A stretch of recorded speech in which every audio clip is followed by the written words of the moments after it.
اگر آن ترک شیرازی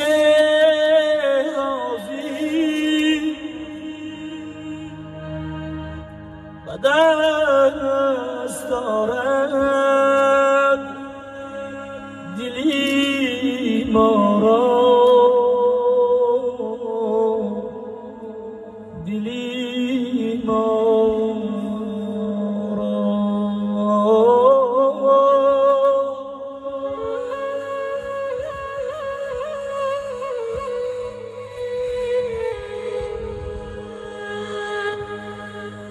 بخالی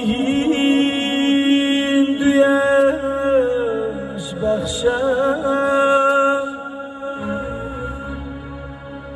سمرقند و